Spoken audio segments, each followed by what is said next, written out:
తర్వాత ప్రమోషన్ మీద ప్రస్తుతం AP residential school Balanagar principal గా ఉన్నటువంటి శ్రీమతి ఎస్ భారతీదేవి గారు మాట్లాడుతూ 20 సంవత్సరాల్లో సెలబ్రేషన్ జరగడం అనేది చాలా సంతోషకరమైన విషయం. నేను ఈ స్కూల్లో మొదట పీజీటీగా చేయనప్పుడు ఉన్న అనుభవాలు విద్యార్థులతో పంచుకుంటుంటే చాలా సంతోషం అనిపించింది. ఇక్కడ చదువుకొని ఉన్నత స్థాయికి వచ్చి ఉన్నతమైన పదవుల్లో ఉండి కూడా మా ఉపాధ్యాయులు ఈ పాఠశాలను మరవకుండా పూర్వ విద్యార్థి సంఘం వారు ఈ రకంగా ఉత్సవాలు జరపడం అనేది చాలా సంతోషకరమైన విషయం. ఇది ఇలానే కంటిన్యూ చేయాలని కోరుకుంటున్నాను.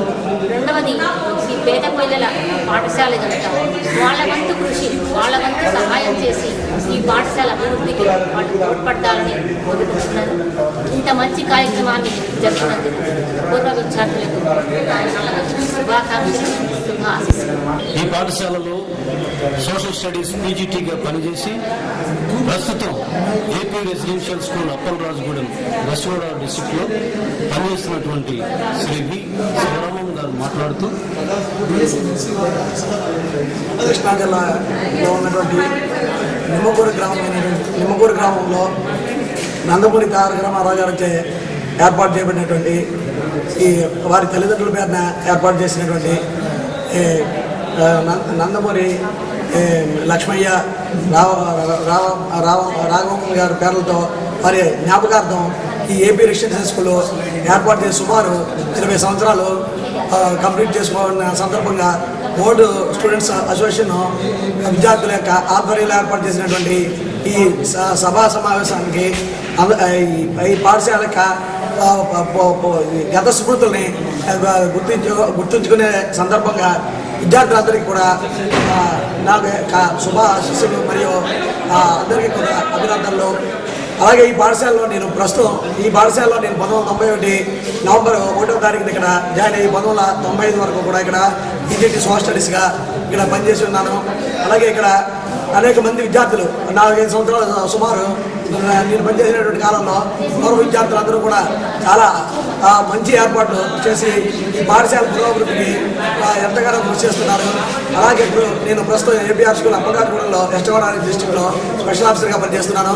అందువల్ల ఈ గురుకుల విద్యాలయాల్లో జరుగుతున్నటువంటి స్టేట్ లెవెల్లో అయినా సరే అలాగే ఎక్కడైనా సరే మొత్తం మీద ఈ విద్యార్థులుగా పూర్వ విద్యార్థులు వాళ్ళ మంచి ఈ గురుకుల విద్యాలయాల్లో చదివి మంచి ఉన్నత స్థితిలోకి వెళ్ళడం ద్వారా అనేక విద్యార్థులు డాక్టర్లు గాను ఇంజనీర్లు గాను అలాగే సైంటిస్టులుగా గాను అలాగే మంచి విద్యావేత్తలుగా సమాజానికి ఉపయోగపడుతున్నారు.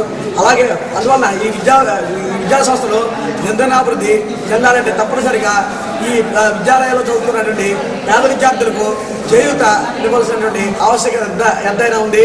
అందువల్ల తప్పనిసరిగా ఈ పూర్వ విద్యార్థులు ఆధ్వర్యంలో ఏర్పాటు చేసినటువంటి ఈ సభకు వచ్చినటువంటి ఇది సెక్రటరీ ఏపీఆర్ సొసైటీ వారి తరపు నుంచి డిఎస్ గారికి అలాగే ఈ గురుకుల విద్యాలయాల్లో పనిచేస్తున్నటువంటి ప్రిన్సిపాల్స్ మరియు ఎస్వాళ్ళందరికీ కూడా నా యొక్క నమస్కారాలు. అదేవిధంగా ఈ పూర్వ విద్యార్థులు మరియు ప్రస్తుతం చదువుతున్న విద్యార్థులందరికీ కూడా శుభాశీస్సులు. అందువల్ల తప్పనిసరిగా ఈ పూర్వ విద్యార్థులు ఈ పాఠశాలల యొక్క దినదినాభివృద్ధికి తప్పకుండా ఆర్థిక పరంగా కూడా చేయూతనిస్తారని మనసా వాచా కర్మన భగవంతుడిని నేను ప్రార్థిస్తున్నాను. అందువల్ల ఈ అవకాశం ఇచ్చినటువంటి ఈ పాఠశాల ప్రధానాచార్యులైనటువంటి కేపీ మర్యాదాస్ గారికి నా కృతజ్ఞతలను తెలియజేస్తూ ఈ అవకాశం ఇచ్చినటువంటి పెద్దలందరికీ మరొకసారి నా ధన్యవాదాలని తెలుపుకుంటూ ఇద్దరితో ముగిస్తున్నాను.